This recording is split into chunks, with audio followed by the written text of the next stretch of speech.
નમસ્કાર દોસ્તો એ ખૂબ જ સરસ મજાની વાત આપણે આ વિડીયોમાં કરવાની છે. દોસ્તો, હાલના સમયની અંદર અકસ્માતનું પ્રમાણ જ્યાં જોઈએ ત્યાં માત્ર ને માત્ર અકસ્માતના ન્યૂઝ અથવા તો ઠેર ઠેર પ્રકારે રોડ રસ્તા પર અકસ્માતનું પ્રમાણ ખૂબ વધી ગયું છે.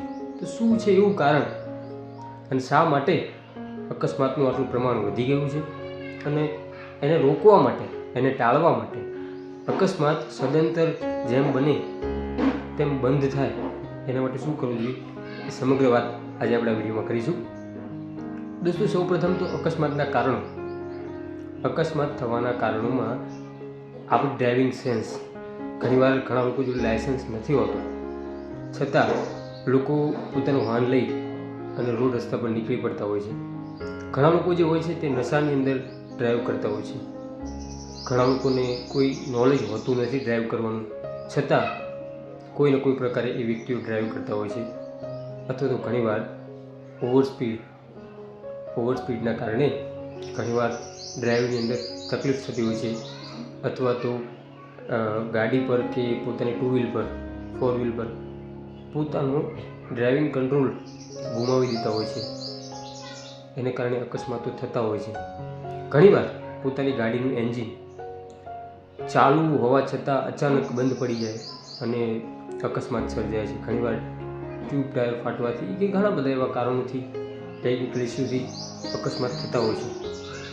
અને બીજું એક સૌથી મહત્ત્વનું અને મોટું કારણ કે આજકાલના સમયની અંદર કોઈ વ્યક્તિને થોડું પણ જો મોડું થાય ઘરે પહોંચવામાં કે પોતાના સ્થળે પહોંચવામાં, તો એ લોકોને ગમતું નથી અને એટલા માટે ઓવર સ્પીડમાં ચલાવે છે અને એક જાતનું એક રેસ જેવું લગાવે છે, જેથી કરી અને પોતાના એમ કહેવાય કે પોતાનો રૂતબો જ આવે અને પોતાની વાહવાહી થાય માટે રેસ પણ આજકાલના યુવાન લોકો કરતા હોય છે. ખાસ કરીને જે નાની ઉંમરના લોકો છે, જે 18થી 20થી 22 વર્ષની ઉંમરના જે યુવાન લોકો ડ્રાઈવ કરે છે, એ વ્યક્તિઓ પોતે ખૂબ જ જોશથી અને જુસ્સાથી પોતે એમ કહેવાય કે હીરોગીરી બતાવતા હોય છે. એવા લોકો ઘણીવાર એક્સિડન્ટ થતા હોય છે અને એ નિર્દોષ લોકોને તકલીફ થતી હોય છે.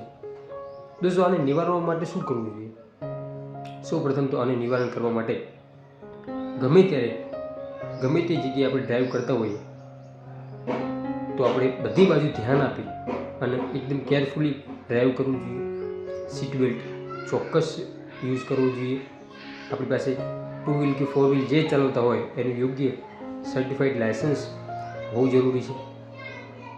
જે કોઈ વાહન લઈને આપણે જતા હોય એ ટેકનિકલ રીતે ખૂબ જ એકદમ મજબૂત હોવું જોઈએ.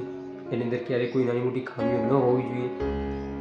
ઓવર સ્પીડ હંમેશા ટાળવી જોઈએ, કારણ કે ઓવર સ્પીડ આપણું તો જોખમ થાય છે, પણ ક્યારેક નિર્દોષ એવા લોકો પોતે ઓવર સ્પીડની અંદર આવી જતા હોય છે અને પોતે એમ કહેવાય કે તકલીફ થઈ જતી હોય છે. તો ઓવર સ્પીડ ટાળવી જોઈએ. હંમેશા 2 વ્હીલ હોય કે 4 વ્હીલ હેલ્મેટ યુઝ કરીએ, પછી એમ કહેવાય કે સીટ બેલ્ટ 4 વ્હીલની અંદર યુઝ કરીએ અને ઘણી બધી રીતે આપણે ટાળી શકીએ છીએ અકસ્માત. તો ખૂબ જ શાંતિથી અને ખૂબ જ કેરફુલી ડ્રાઈવ કરીએ અને હંમેશા રોડ પર, રસ્તા પર પોતે ખૂબ જ કેરફુલી ચાલીએ અને અકસ્માત જેમ બને તેમ ઘટાડીએ. દોસ્તો, વિડીયોનો સંદેશ કેવો લાગે તમે કોમેન્ટ બોક્સની અંદર ચોક્કસ જણાવજો. આવા જ બીજા વિડીયો જોવા માટે આપણી યુટ્યુબ ચેનલ હું અને મારી વાતોને સબસ્ક્રાઈબ ચોક્કસથી કરજો. મળીશું ફરીથી એક નવા જ વિડીયો સાથે. ત્યાં સુધી દરેક દોસ્તો, દરેક મિત્રને મારા જય સીતારામ.